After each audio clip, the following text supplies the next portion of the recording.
Good day, I'm Theodore Henry, and this is your JIS News for Friday, July 26.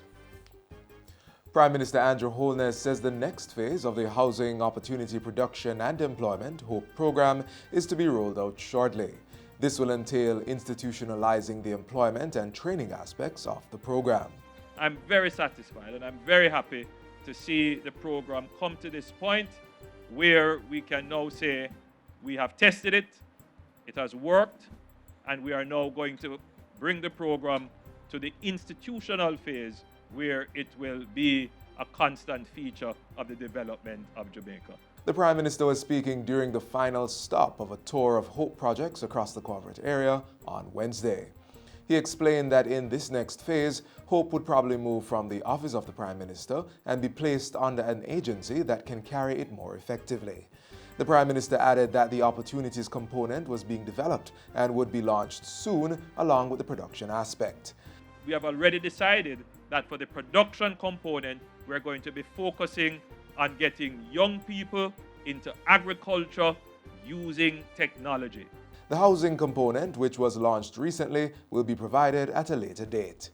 HOPE was launched by the Prime Minister in 2017 and targets persons aged 18 to 24 who are not employed or enrolled in a school or program of training. Through HOPE, approximately 24,000 young people have been impacted over the last 2 years and have now become ambassadors for the program. Currently, 6,000 youth are being trained under the initiative. 78 courtrooms are now able to facilitate digital audio technology, while 19 courtrooms can accommodate audiovisual devices. Justice Minister Delroy Chuck says the move is to secure witness statements in court trials.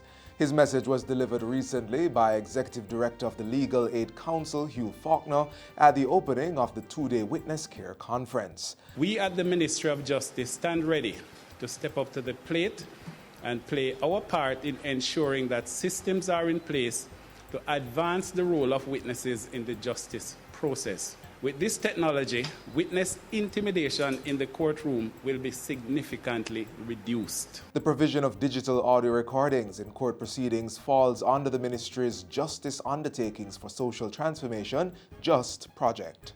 Minister of Culture, Gender, Entertainment and Sport, Olivia Grange, says government is moving expeditiously to have the Sexual Harassment Bill enacted.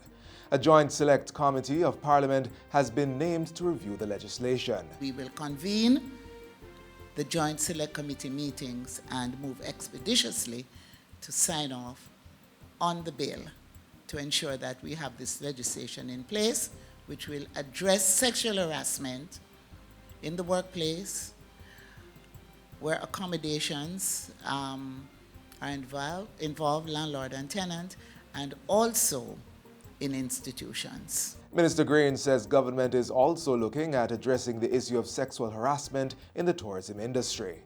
The Sexual Harassment Bill was tabled in the House of Representatives on July 9.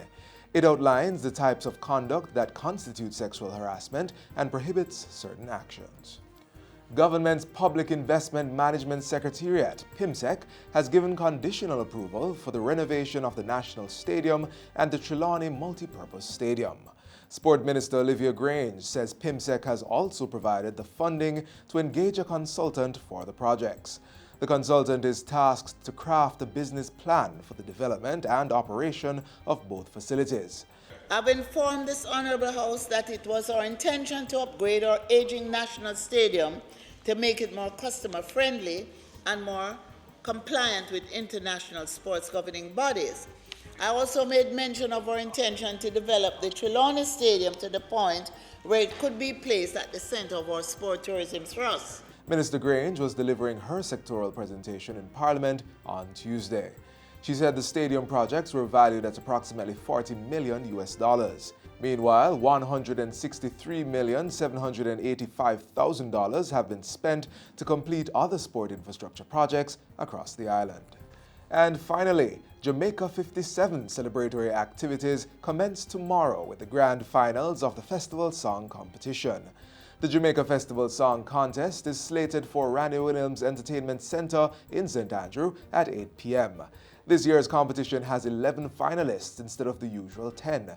The celebratory period includes other popular events such as the Miss Jamaica Festival Queen Grand Coronation, World Reggae Dance Championship, Mellow-Go-Round, Jamaica Gospel Song Grand Finals, Pop and Variety Grand Finals, and Grand Gala on Independence Day.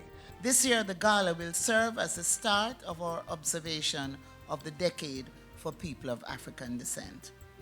Our special guest this year will be the President of Kenya, President Uhuru Kenyatta, who will be here on a state visit.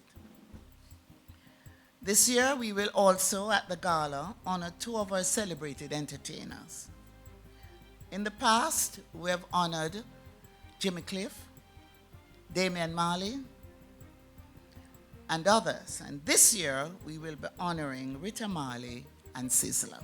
The Culture Minister has also revealed the fashion theme for this year's celebrations. Fashion theme this year is roots and culture, meaning that with the diversity in our culture, whatever is your roots, you can wear your sari, you can wear your African wear, you can wear whatever you identify with as your roots and your culture.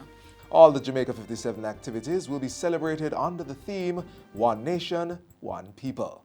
And that's it for JIS News Today. I'm Theodore Henry. Thanks for watching.